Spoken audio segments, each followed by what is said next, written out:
మినిస్టర్ల మధ్య గొడవలతో పాలన పడకెక్కిందా? అమాత్యుల వ్యవహారంతో అడ్మినిస్ట్రేటివ్ ముందుకు సాగడం లేదా?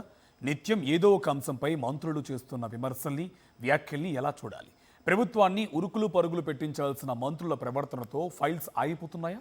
కాంగ్రెస్ ప్రభుత్వం ఏర్పడి దాదాపు 2 సంవత్సరాలవుతోంది. ఈ పాటికి పాలనను పరుగులు పెట్టించాల్సిన మంత్రులు అసలు ఆ విషయాన్నే పట్టించుకోవడం లేదనే విమర్శలు వస్తున్నాయి.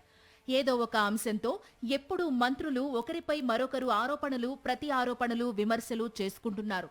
ఉత్తమ్ కుమార్ రెడ్డి, కోమటిరెడ్డి మధ్య మొదలైన పంచాయతీ పొన్నం వర్సెస్ అడ్లూరి లక్ష్మణ్ వ్యక్తిగత విమర్శలతో హీటెక్కింది.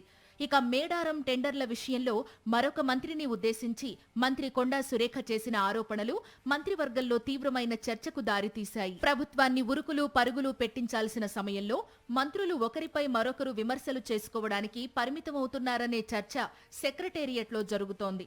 మంత్రుల పనితీరుపై తయారైన ఇంటెలిజెన్స్ రిపోర్ట్లో ఈ మధ్య కాలంలో మంత్రులుగా బాధ్యతలు తీసుకున్న వారి పనితీరు అధ్వాన్నంగా ఉన్నట్టు తేలినట్టు సమాచారం. ఇక మొదటి నుంచి కేబినెట్లో ఉన్నటువంటి మంత్రుల వ్యవహార శైలి కూడా ఏమాత్రం గొప్పగా లేదని, వారికి అడ్మినిస్ట్రేషన్ పై పూర్తి స్థాయిలో పట్టు రాలేదనే చర్చ సచివాలయ వర్గాల్లో జోరుగా జరుగుతోంది.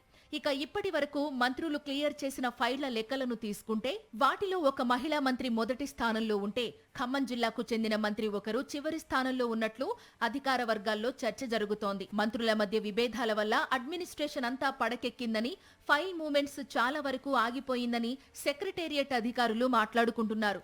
కొందరు మంత్రులు సెక్రటేరియట్ కి రావడమే చాలా అరుదుగా ఉందని, వచ్చిన సమయంలో 1-2 రివ్యూలు చేసి ఫైల్స్ చూడకుండా వెళ్లిపోతున్నారని అధికారులు విమర్శలు చేస్తున్నారు.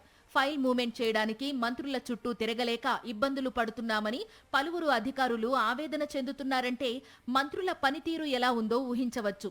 వాళ్లల్లో వాళ్లు విమర్శలు చేసుకోవడంలోనూ, ఆధిపత్య రాజకీయాల్లోనూ మంత్రులు బిజీగా ఉన్నారని, అడ్మినిస్ట్రేషన్ పనులను పక్కన పెడుతున్నారనే చర్చ ఉంది. మంత్రులు ఒకరిపై ఒకరు విమర్శలు చేయడం మానేసి ఆయా శాఖలపై దృష్టి పెట్టి ఫైల్స్ క్లియర్ చేయాలని అధికారులతో పాటు ప్రజలు కూడా విజ్ఞప్తి చేస్తున్నారు. ఇప్పటికైనా అమాత్యులు తమ గొడవలను పక్కన పెట్టి పాలనపై దృష్టి పెట్టాలని సూచనలు చేస్తున్నారు.